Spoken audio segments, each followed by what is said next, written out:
कांपते हृदय और बोझिल कदमों से रानी राजलक्ष्मी चंपा के पौधे के पास जाती है। पौधे के पास जाकर जब रानी ने अपने हाथ बढ़ाकर चंपा के पौधे के तने को छुआ और उसे प्यार से सहलाया तो पौधे के स्पर्श से रानी को असीम आनंद मिला, जैसे वह अपनी औलाद को सहला रही हो। तभी चंपा के पौधे से रुंधी हुई आवाज आई, भैया बांस। बांस ने कहा, बहन चंपा तुम रो रही हो। चंपा ने कहा, हाँ भैया, रुका ही नहीं गया, क्योंकि आज हमारी माँ मेरे फूल लेने आई हैं। उनके प्यार भरे प्रथम स्पर्श से मैं आनंदित हो गई, इसलिए मेरा हृदय भावुक हो गया। माँ शब्द सुनते ही रानी राजलक्ष्मी भी भावुक हो उठी। तभी चंपा के पौधे से आवाज आई, बांस भैया, आप मुझे आदेश दे कि अब मैं क्या करूं। मेरी तो इच्छा हो रही है कि मैं अपनी माँ के चरणों में अपने सारे फूल समर्पित कर दूं। इस पर सभी बांस के पौधों से एक साथ आवाज आई, हाँ बहन चंपा, तुम बिल्कुल सही हो। तुम्हारा दिल जो कह रहा है वही करो। माँ के चरणों में तो स्वर्ग है। इस आवाज के साथ ही चंपा के पौधे की सारी डालियां झुककर रानी राजलक्ष्मी के चरणों को छूकर उनके चारों ओर फैल गईं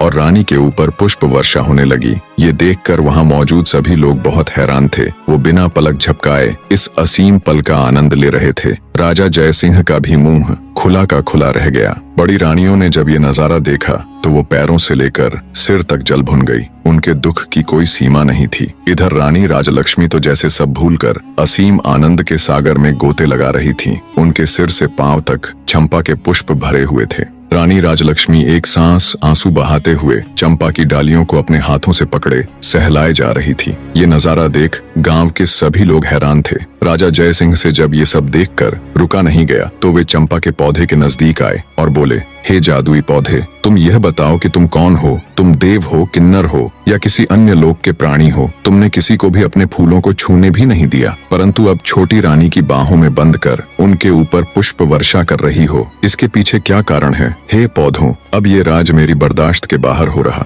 मैं हाथ जोड़कर विनती करता हूँ कि अब और न तड़पाओ और इसका भेद खोलो। तब चंपा के पौधे से आवाज आई, हे राजन, मैं और यह 6 बांस के पेड़ आपकी और छोटी रानी राजलक्ष्मी की ही संतान है। हम 7 भाई बहनों का जन्म एक साथ ही हुआ था। हमारे जन्म के समय हमारी माँ बहुत अधिक पीड़ा में थी। तब हमारी माँ ने आपकी पटरानी और इस राज्य की महारानी से अपनी सहायता करने के लिए निवेदन किया। तब पटरानी ने साजिश करते हुए हमारी माँ को दीवार के सहारे खड़ी हो जाने के लिए कहा, ताकि जब हमारा जन्म हो तब हम ऊंचाई से गिरकर मृत्यु को प्राप्त हो जाए। पर महाराज, ईश्वर की कृपा से हम 7 का जन्म उसी अवस्था में बिल्कुल ठीक ठाक हो गया। पर हमारी माँ दर्द के कारण हमें जन्म देते ही बेहोश हो गई। उनकी बेहोशी का फायदा उठाते हुए बड़ी रानी ने एक दाई को बुलाया और उसे पैसों का लालच देकर हमें मारकर जंगल में जमीन में दबाने के लिए कहा। कहानी का अंतिम भाग भी आज रात तक आ जाए।